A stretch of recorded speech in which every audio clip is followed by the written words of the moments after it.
Hi everybody, Greg Yamiko here with my company's Efficients, and good to be with everybody within the Accelerators organization group. And what I'm about, I guess, to give you a little bit of background, given previous mentorship program conversations I've had. I have a software company. We do custom software development, and we build quite a few of our own products that we partner with other people on, SaaS applications, which is software as a service. And I have a team in India. I went to India in 2004, set up my own office over there, and have been doing custom development work. That was back in a little bit earlier days of the world that we live in now, which consists of a lot of mobile app development and e-commerce development and SaaS, which the company evolved into as the marketplace opened up in that world. I've done a lot of big projects for companies as big as Coca-Cola and down to mom and shop type of businesses, of helping them set up e-commerce, and people starting out with the big idea to create something that they feel is special and big and will change the world within maybe a mobile app or some type of other software as a service application. Well, I also have a lot of experience with investments. I got an investment question here, so I'll give you a little background there. 20 years in the investment world. I set up my own mutual fund back in the 90s and rode that wave up to some nice success.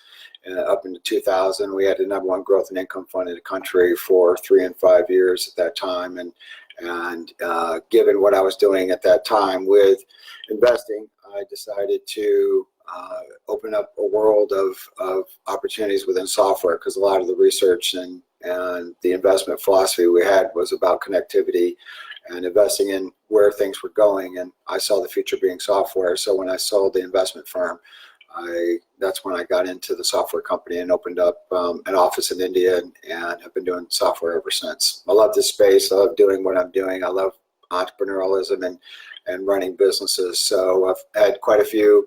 We've had a few successes and quite a few failures along the way with different things that I've done. So a little bit of experience to share, and let's get into the questions and see if there's a way to help others out there in the world. I'll tell you a little bit about EO Entrepreneurs Organization too when I'm done, because it's excited about this and passionate about what helping others can do for us and for the contribution that we give when we do it. So first question is from Stella. Stella asked, I would like to know how to learn to delegate effectively.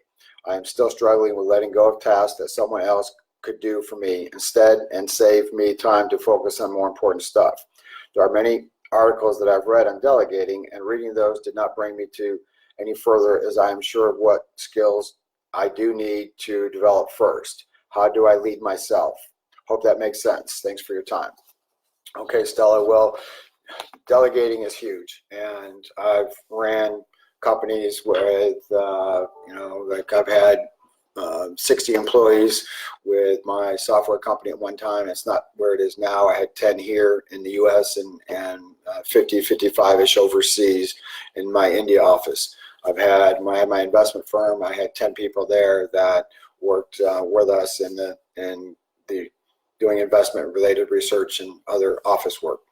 So delegation is huge, because they say in the business world that it's better to work on your business instead of in your business. And in your business being the task that you may do if you are a shoemaker, then instead of working on to grow and market your business with shoes, you are the one making the shoes. Or in software, if you're a software person, then you are the developer writing the code, as opposed to doing the activities that are making the company better for marketing and growth and strategic direction and culture building and so forth. So to answer that, it's delegating is challenging. Okay, I have learned to do it in pieces. It took time for me to let go, because I am the person that wants to get it done and wants to make sure it gets done right. So having somebody else do it a lot of times is very hard to let go. I relate to your struggles here.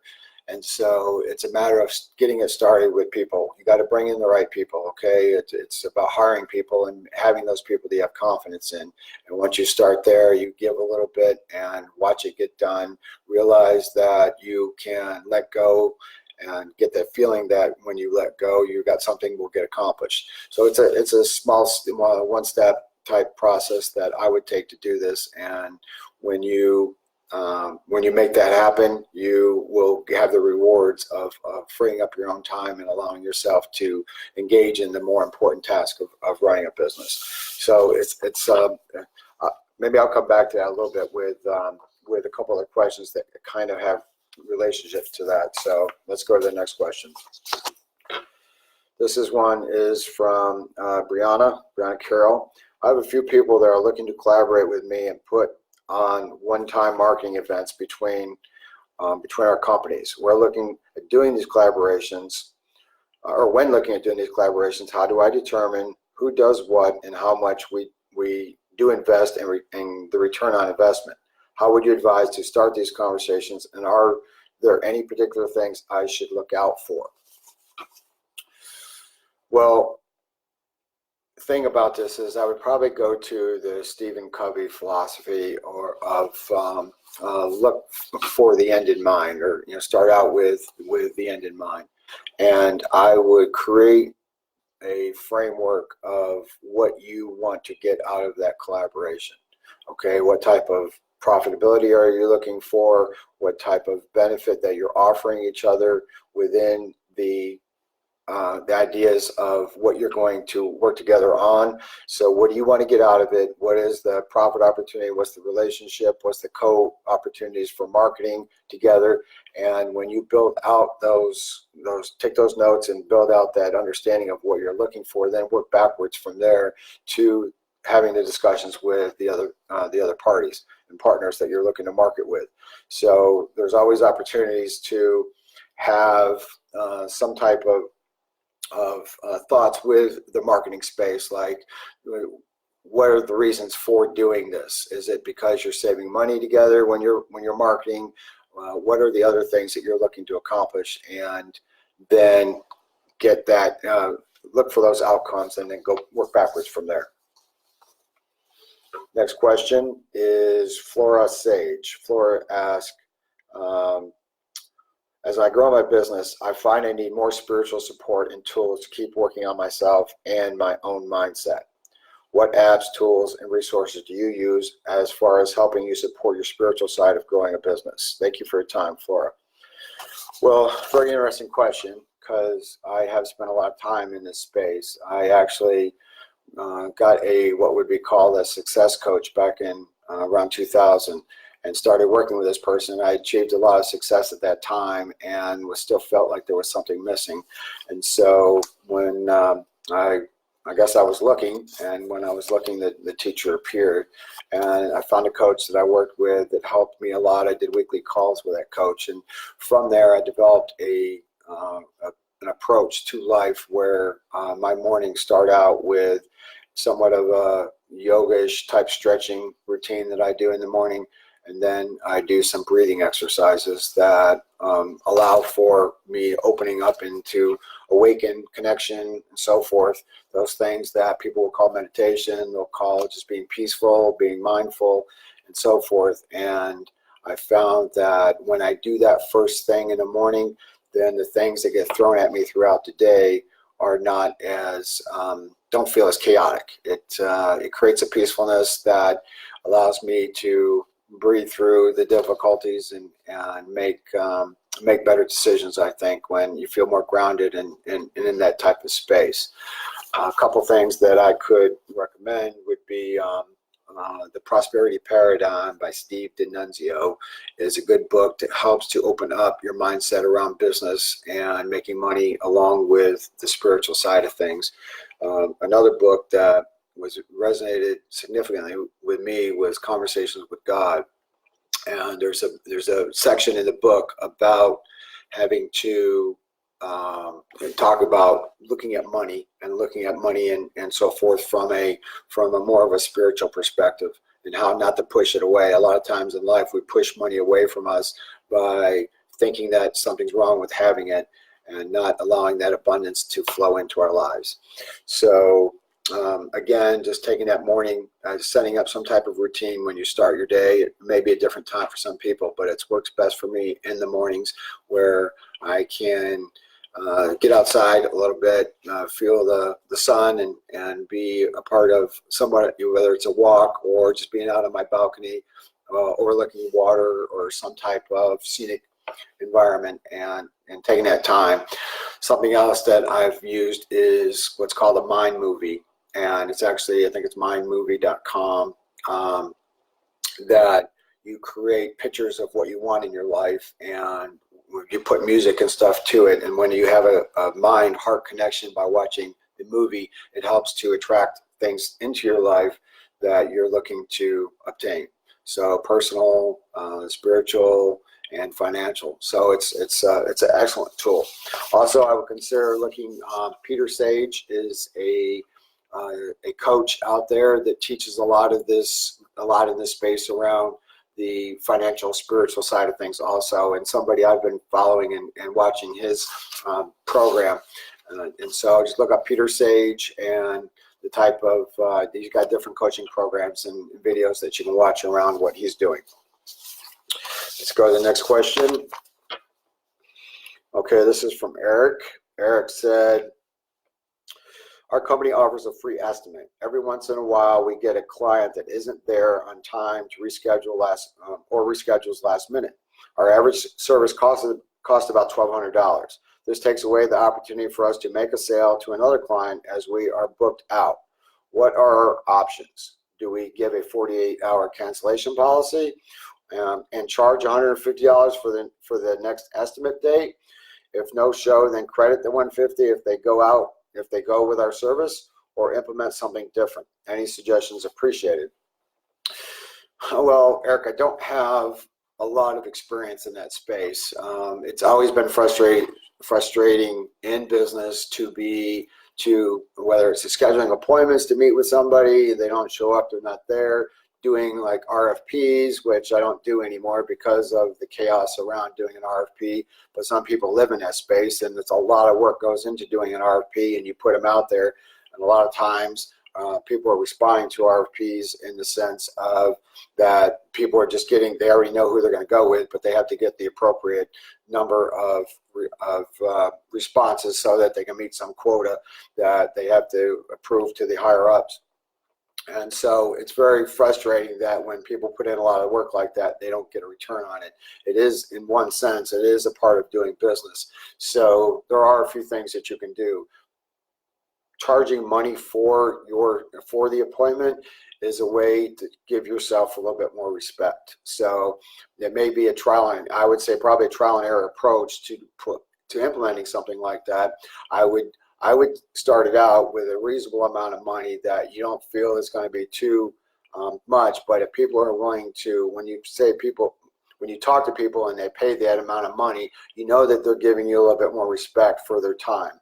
And also maybe put a cancellation on it, like you were thinking, that if they cancel within this amount of time, then they're not charged. But I've seen more offices, doctors' offices, doing some stuff in this regard, and other people doing it too.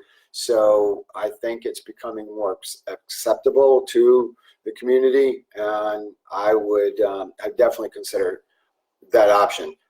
It's probably the one that will give you the most effect on making sure that your calendar is booked and that you're optimizing your time. I would look for, I guess, making sure that the numbers you put out are not, if you're starting to get a lot of deterrence from people actually booking appointments, then maybe your number's too high.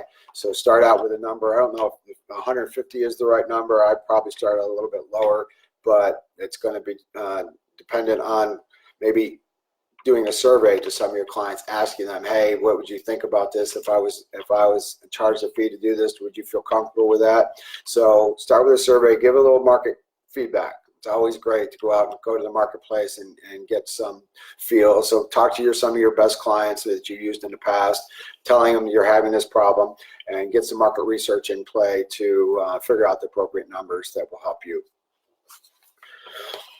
Okay, next question. Kimberly Porter said, I value putting out quality product service, but would you say quality is better than quantity? And when getting to the first million, which is king, quality or quantity? Well, that is the $1 million question in a lot of regards. But I would, a lot of times the way I've looked at this with products that I've created and put out, I have tried, there's always something you can do to make a particular product or service better. And you can spend an endless amount of times digging in and looking at what you're doing, how you're doing it, what could be better, and you spin and spin and spin, and it's better from like what I was just saying before is market feedback. So when you can put something out there, Seth Godin wrote 20 different marketing books, and he's a famous marketing guru. And he's always said is to get it launched, get it out there. And when he says that, he's saying that it's never going to be perfect. So it's a matter of getting it out in the marketplace and let the marketplace tell you what you really how they want you to perfect this product.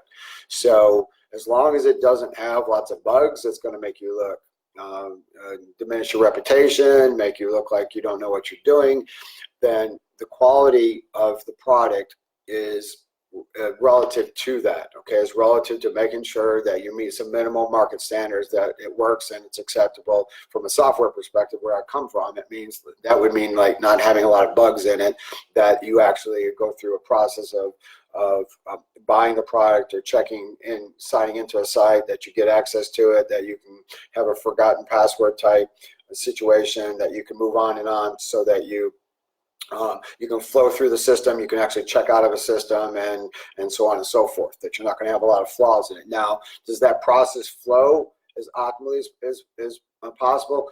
Maybe not. So the marketplace can give you that feedback to make those adjustments. So it's a matter of the quantity. I guess the quality of the product is important to the degree that it doesn't make you look bad in the marketplace, but it doesn't have to have everything. It doesn't have to be perfect. Okay. And as far as quantity, I mean, that can be measured in the form of inventory and so forth in some situations. Where do you have enough of the quantity to ship out if you get a lot of orders? Does it going to delay you if you have to get from the manufacturer, and it's going to take a week or two, and it's going to delay your interaction with some of your customers because they're not getting it on a timely fashion as they would expect? So that has to be looked at, and it's let the market start getting you orders. Once you get orders, then you can start dealing with the circumstances around it. But again, I would say utilize the marketplace to perfect your products and services, but at least meet a minimal level of quality that doesn't affect your reputation in some negative way. Next question. Kimberly Porter asked, what are a few low-cost investments that have big returns? I'm limited in funds and want the best bang for my buck. Well, Kimberly, this is that is a big, long discussion around this question, because a lot of things matter relative to somebody's risk preferences, time horizons, and so on when you're talking investments and you're talking the type of investments. So I'll give you some generalities that may help you out. If you do have a longer time horizon and you don't have a lot of funds, then I would consider putting money into an area of some type of mutual fund. A mutual fund that's going to be low cost and that it doesn't have a lot of upfront sales charges. You could use some different type of index funds, like say the Vanguard 500 index, or a variety of other ones that are very low. There's no front end cost to get in, and the annual maintenance fees or the annual charges that they place in the fund to run them are significantly low.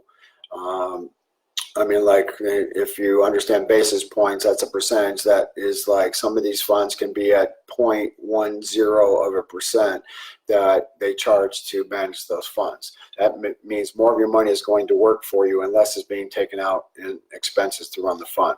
So the other thing to do is the dollar cost averaging, okay, where you put money in on a regular monthly basis. That way you're not trying to time the market. Nobody can time the market. It's high. It's been high for the past couple of years. It keeps going up, and we don't know when it's going to come down.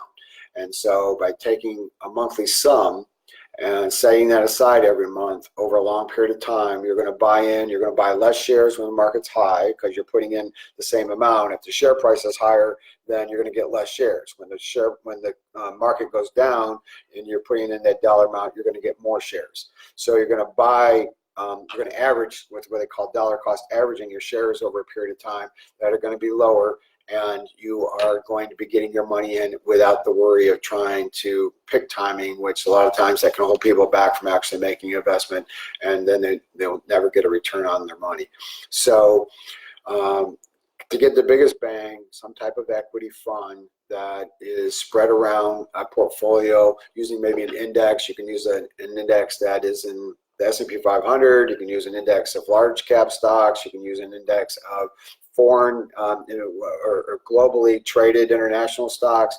So there's different things you can look at, and that's really depending on your preference. But a mutual fund is a good way to create diversity for low dollars and allow it to be done at a low cost also for maximizing your returns. Nobody knows what the market's going to do going forward, and you don't want to use stocks if you're like a few years away from retirement too, unless you're using just high individual stocks that are paying you income, that you invest in those companies because they're solid and they pay out a good dividend income, and then will send you quarterly checks that will supplement your income.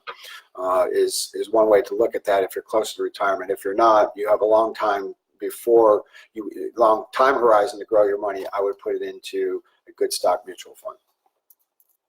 Next question. Let's see. Jamie asked, how can I become a better leader? One that everyone wants to follow and listen to, and one that attracts the perfect candidate into my company. What resources would you recommend? So to be a better leader, it comes down to listening to what your people are about. Okay, and a lot of us entrepreneurs are kind of afflicted with the ADD, dyslexic type of syndrome that is you'll find that commonality within an entrepreneurial type of person. And I don't know what the reason is, but it's been proven that it's 3 to 4 times the average in the entrepreneurial space have ADD or dyslexic type of mindsets. So listening is important because the ADDs we're people come into our office and you're talking to us and we're like, yeah, but you're not really listening, and that lack of engagement is a way to turn off our employees. I've done it before. It's definitely happened to me. I'm dyslexic, and so I see things in like patterns, and listening to words that I can't visualize has always been a struggle. So I can relate to people out there that have those mindsets and are distracted a lot and look at the big picture and think big ideas, and a lot of times you're not focused on your people and their thinking. So one of the key things you can do as a leader is to build a culture. Now, all companies have a culture. It's just a matter if you determined what that culture is, or you let it evolve organically and on its own, which may be a culture that is not attractive to what you want to ultimately accomplish. There's key things out there about culture. You can look up Jim Collins, and he's written some papers about building a culture and how to create core values, create a core purpose, create a BHAG.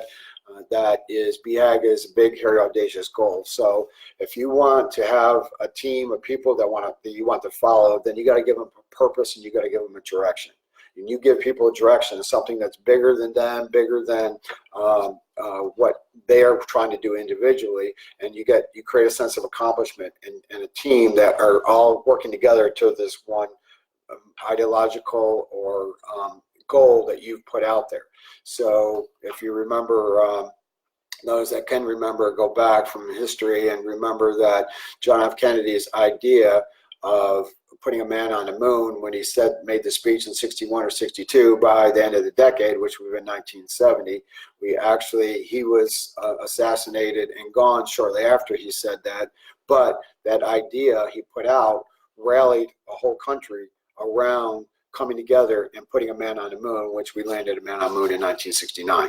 So he created this big, hairy, audacious goal, and even when he wasn't there, that goal synergized and energized people to work hard and bring something together that was very big and out there, and in a lot of minds wasn't possible. So culture will come from, a positive culture will come from those ideas of putting something that's big, that is a part of a purpose that connects not only their mind but their heart.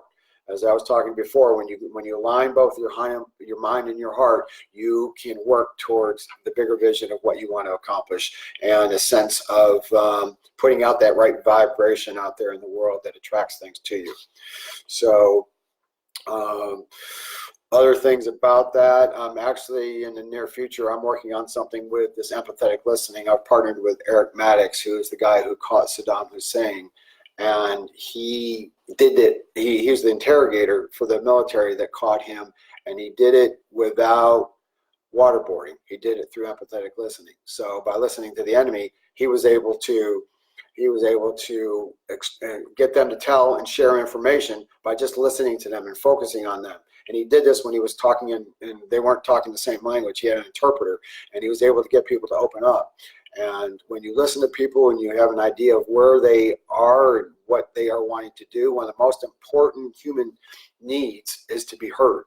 And when you can communicate with people in a way that you're really listening to them, and I struggle with this significantly. So I was attracted to Eric and what he's doing, and together we're putting out a set of videos that will teach people how to be better empathetic listeners, and excited about that. But just that's one, that'll be a future tool that you may be able to consider using. But those things that I talked about of culture, having a purpose, and so forth, allows a leader to come together and be organized in a way that helps them to achieve the objectives that they want to achieve and be the person they want to achieve. One other thing I'll add to that is having a process, an operating system within your company. Okay, there's different types of, like, the software that we use. Microsoft Windows 95 created an operating system that allowed for people to be able to have access to data, move data around, share data, and so forth, that changed the whole dynamic of the world. Businesses need an operating system too. When you have a good operating system, that's going to allow your interaction with your team and the culture you have to be better. So a couple of operating systems out there are the Rockefeller Habits. Vern Harnish's Rockefeller Habits, and one of his books, Rockefeller Habits and Scaling Up. And then there's the Traction Model, or EOS, that talks about operating a business and having the right routines of daily meetings, weekly meetings, monthly meetings, working toward your BHAG, your big, hairy, audacious goal. So that's just another avenue that, when you have a appropriate operating system, will allow for you to your people around you to be inspired and feel good about the processes that you have in place to make your culture good. Okay, so next question here. Okay, this is Stella. And okay, so we're back to the beginning here from our question. So that was our last question of the day, and I will sign off by saying that what you guys are doing here within the Accelerators organization is hugely attractive. Having a peer group that you can work with, and you can have the ability to share information, put out your needs, put out your issues, and get this community feedback is powerful. Remember when I was saying earlier about the market research and market feedback, when the marketplace is smarter than any of us. And the marketplace is going to tell us positive things, or tell us the things that we need to know to make our products and services better, and to put us on a positive trajectory.